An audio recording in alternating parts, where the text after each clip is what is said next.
까르마 정화는요, 내가 할 수 있는 게 아니에요. 불보살님들의 그 법력을 중심 삼고 하는 거예요. 이치는 간단합니다. 에고는 뭐예요? 까르마로 말미암은 존재죠. 까르마의 파생물이 어떻게 까르마를 정화합니까? 말이 안 되는 거예요, 이게. 그래서 이 업력을 제압하기 위해서 근원자의 힘을 빌리는 거예요. 즉, 나는 기도했을 뿐인데 불보살님들이 법력으로 베풀어 주잖아요. 근원불께서 나를 끌어당기는 거예요. 그러니까 법력은 곧 나의 에너지가 돼버려요. 이 에너지는 곧 업력을 정화시킬 수 있는 힘이 돼버립니다. 요게 업장소멸이에요.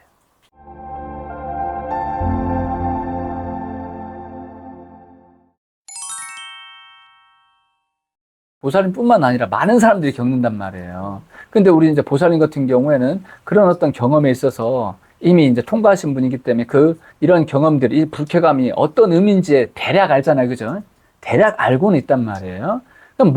많은 사람들은요, 모르고 그냥 그 상태에 있어요. 그리고 막 병원 다니고 있고, 오는 사람은 증상이 있으니까 오는 거고. 의사가 볼 때는 증상은 있으되 병증은 없는 거야. 뭔가 없는 거야. 원인은 없어. 그런 게 이제 얼마나 많아요. 보살님 같은 경우는 이제 그런 경우 이제 한번 해결을 해 보셔야 되겠죠.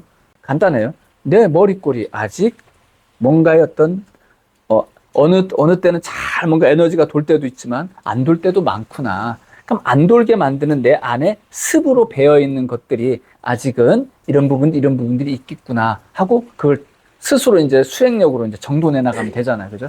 자, 알아두십시오. 우리는 단일 까르마가 아니에요. 한 개의 까르마로 돼 있지 않잖아요. 우리 사주 배워서 알잖아요. 사주 팔자지 않습니까? 그죠? 이 팔자 중에 일간을 중심으로 해서, 이건 사주로 보는 거죠. 일간을 중심으로 해서 다 조합을 하면 이게 몇 가지예요? 수만 가지입니다. 내 안에 수만 가지 까르마가 있어요.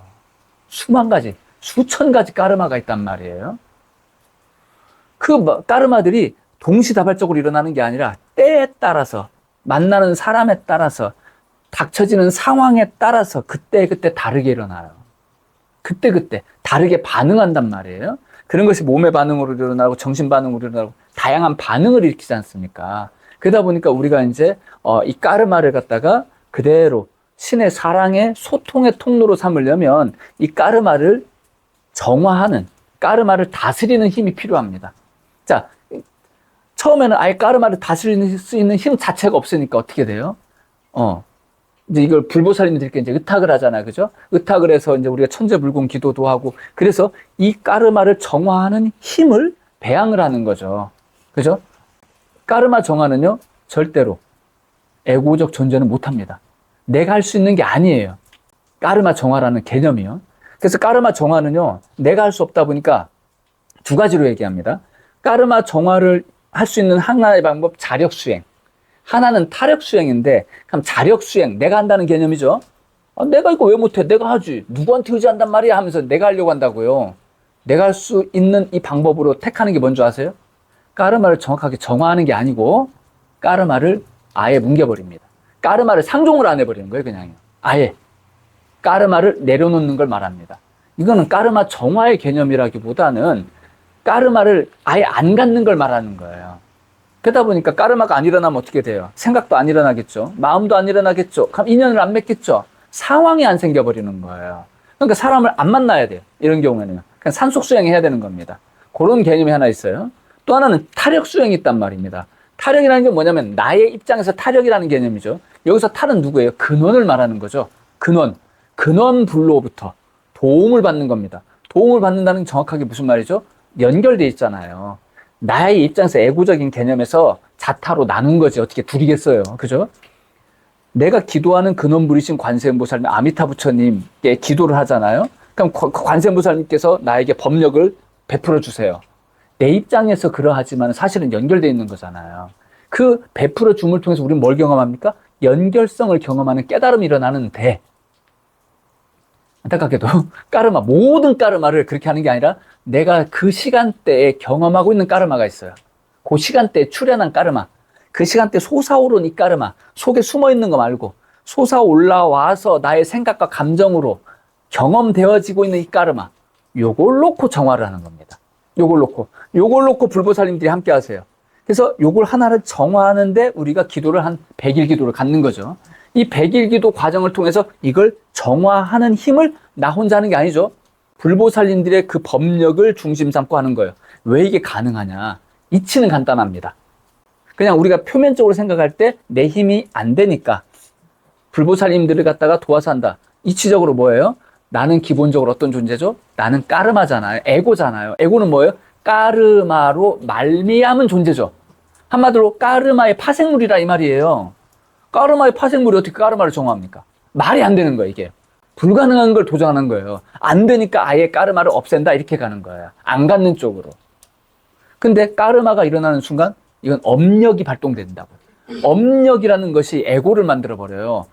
에고를 탄생시키는 게 업력인데 이 에고가 업력을 없앤다고? 말 같지도 않은 소리죠. 업력을 없애면 에고 입장에서는 어떻게 돼요? 죽음을 경험합니다. 죽음을 각오하고 해야 되는 거예요. 말이 안 되는 거죠. 내 힘으로 한마디로 못한다 이 말입니다. 그래서 이 업력을 제압하기 위해서 근원자의 힘을 빌리는 거예요. 그럼 근원자의 힘을 빌리려면 어떻게 돼요? 근원을 향해야 되겠죠. 근원과 소통돼야 되겠죠. 바로 근원과 소통되기 위해서 하는 게 뭐예요? 기도입니다. 그게 기도예요. 그러니까 기도는 깨달음과 연결되는 거죠. 기존의 기도는 허망되기 짝이 없죠. 그죠? 근데 우리 기도는 뭐예요? 근원과 연결되기를 소망하는 그리움의 기도란 말이에요. 그러다 보니까 불보살님들이 이걸 조건으로 하여 강림하시는데 뭘로 강림합니까? 수행력으로 강림하십니다. 수행력으로.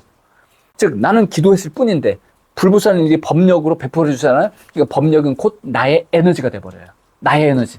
이 에너지는 곧 업력을 정화시킬 수 있는 힘이 돼버립니다. 왜 그러냐? 이 법력이라는 건 근원에서 근원을 향한단 말이에요. 근원을 향하는 힘. 근원에서 나를 땡긴단 말이에요. 확 파도가 쳤어요. 업이 이렇게 발동돼요.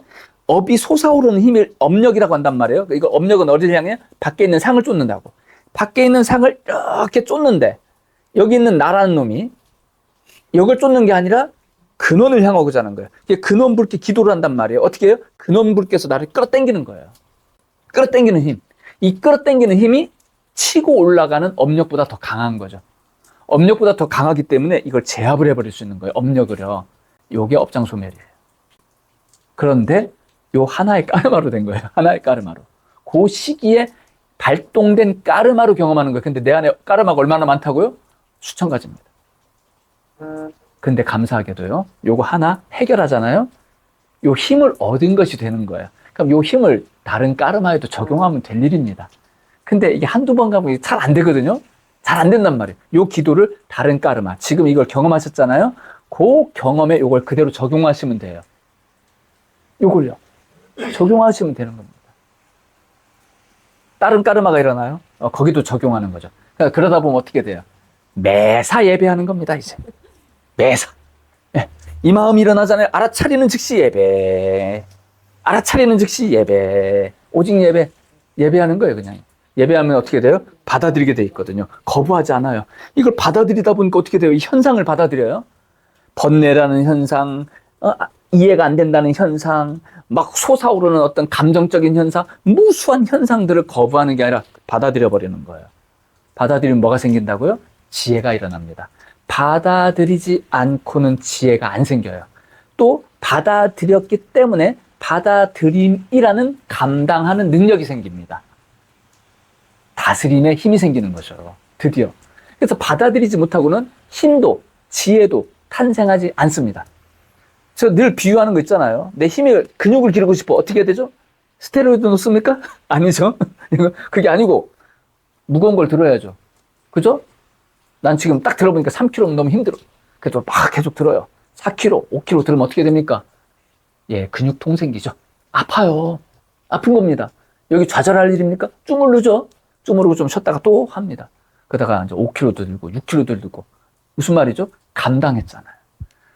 아령을 버려버린 게 아니잖아요. 나 힘들게 한다고. 힘들게 하는 상황을 피하는 게 아니라 그대로 감당하는 겁니다.